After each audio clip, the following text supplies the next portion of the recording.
Hai guys, kali ini kita akan membahas dukun pesugihan asal Brebes tahun 2011. Oke, langsung aja kita masuk ke dalam kisahnya. Kita masuk ke janji kaya dari makam tua. Awal tahun 2011, desa kecil di Kabupaten Brebes diguncang kabar mengerikan.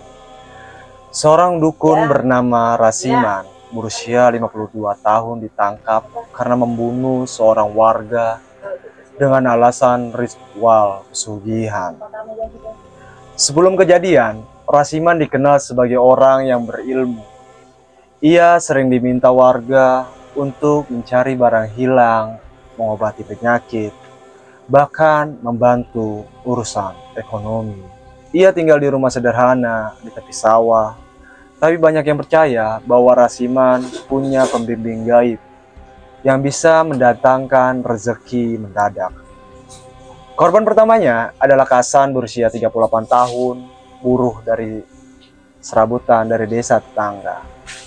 Ia hidup miskin dan terlilit utang. Suatu hari, Kasan mendengar kabar bahwa Rasiman bisa membantu orang menjadi kaya lewat jalan pesugihan putih. Pesugihan tanpa tumbal manusia, cukup dengan niat dan puasa. Kasan datang ke rumah Rasiman membawa uang 3 juta sebagai syarat. Rasiman menyambutnya dengan senyum misterius, lalu berkata, "Kamu harus ikhlas, semua rezeki datang dari makhluk penunggu makam tua di belakang bukit.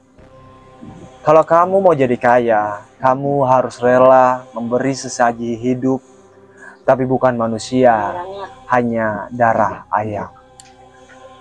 Kasan setuju, tapi setelah 3 kali ritual, uangnya tak kunjung bertambah. Ia mulai curiga dan menuntut penjelasan. Rasiman lalu berkata dengan nada tegas, "Jin penunggu makam menolak darah ayam. Mereka minta darah manusia yang rela." Kasan ketakutan, tapi Rasiman menenangkannya. Ia berkata, "Jangan takut, kamu tak akan jadi korban. Justru kamu akan menjadi orang kaya. Tapi kamu harus membantu aku melakukan ritual terakhir." Malam itu, di bawah bulan purnama, Rasiman mengajak Kasan ke area makam tua di pinggir hutan Banjarharjo. Ia membawa dupa, sesajen, dan botol air hitam. Kasan diminta berdiri di tengah tanah lapang. Lalu Rasiman berdoa dengan bahasa Jawa kuno yang tak dimengerti. Tiba-tiba, dari belakang, Rasiman memukul kepala Kasan dengan batu besar berkali-kali, sampai korban langsung tersungkur tanpa suara. Tubuh Kasan dikubur dangkal di bawah pohon besar. Rasiman meneteskan darah korban ke tanah sambil berbisik, "Tumbal pertama diterima." 2 hari kemudian, warga menemukan sendal dan kain milik Kasan di dekat makam. Pencarian dilakukan, tapi tubuhnya baru ditemukan 3 minggu kemudian dalam kondisi membusuk. Polisi awalnya mengira itu pembunuhan biasa. Namun, penyelidikan menemukan bahwa Kasan terakhir kali terlihat bersama Rasiman. Saat ditangkap, Rasiman mencoba berkelit, tapi polisi menemukan barang-barang ritual berdarah di rumahnya, dupa, botol berisi darah, dan buku berisi nama-nama orang.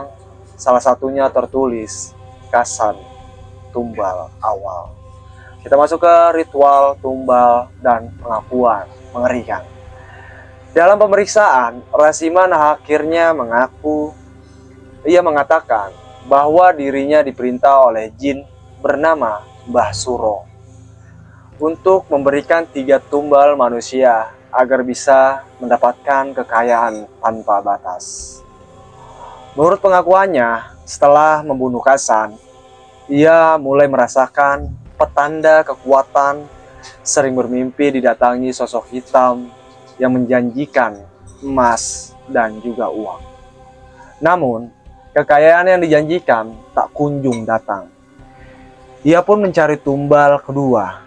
Korbannya kali ini adalah seorang wanita yang bernama Sulastri, berusia 41 tahun, seorang janda yang sering datang ke rumah Rasiman untuk meminta penglaris dagangan.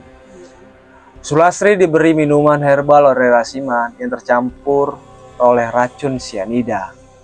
Tubuhnya ditemukan 2 hari kemudian di tepi sawah. Awalnya dikira meninggal karena sakit, tapi hasil otopsi menunjukkan ada zat beracun di lambungnya. Saat diinterogasi, Rasiman berkata dengan tenang, "Ini bukan racun, itu air ritual. Jiwa menolak jiwanya karena dia tidak ikhlas." Polisi menemukan bukti lain. Di belakang rumah Rasiman terdapat lubang berisi kain kafan, tulang ayam, dan potongan rambut manusia. Ia mengaku lubang itu adalah tempat persembahan bagi Mbah Suro. Dari hasil penyelidikan, ternyata ada 4 korban lain yang menghilang dalam 2 tahun terakhir. Semuanya orang yang pernah datang ke rumah Rasiman untuk urusan pesugihan atau penglaris.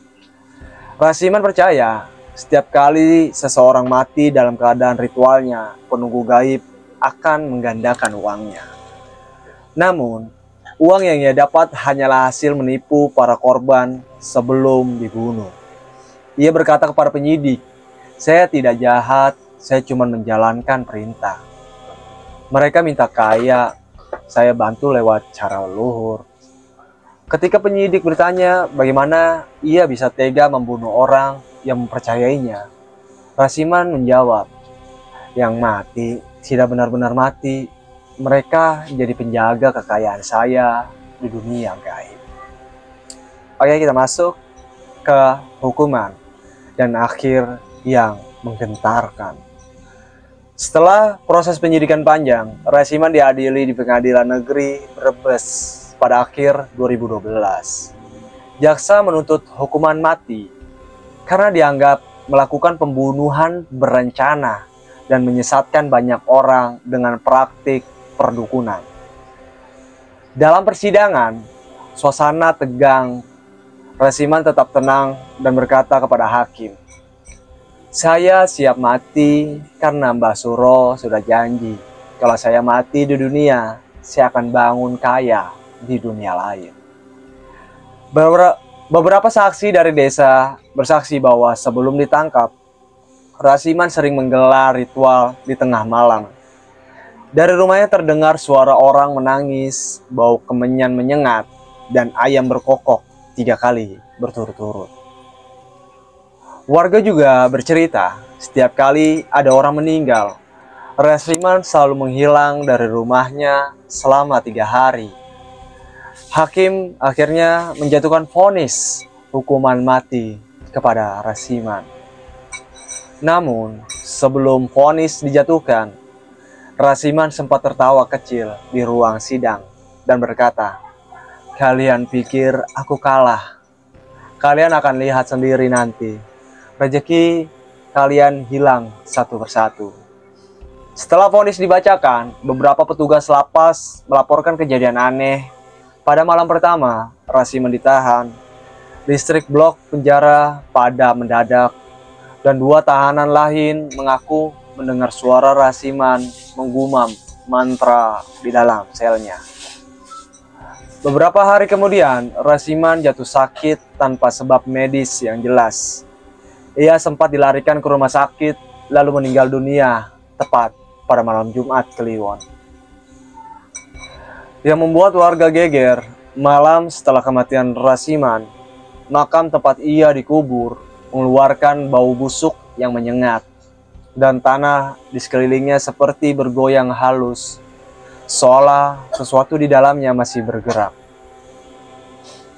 Polisi menegaskan bahwa itu hanyalah fenomena alam biasa, tapi warga percaya Mbah Suro menjemput jasadnya.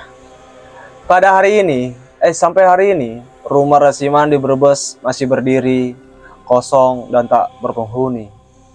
Dindingnya dipenuhi tulisan doa dan bekas sesajen. Beberapa orang yang menekat masuk mengaku melihat bayangan hitam duduk di pojok ruangan. Dengan suara berat berbisik, tumbal pertama sudah kuterima, yang lain masih menunggu. Oke guys, gitu aja kisah persugihan dari Brebes tahun 2011. Kisah dari Rasiman. Bagi kalian yang punya kisah-kisah horor lainnya atau kisah pesugihan dan kriminal, boleh tulis di email gua biar kita ceritakan bareng-bareng. Oke guys, thank you so much. Kita tunggu video selanjutnya.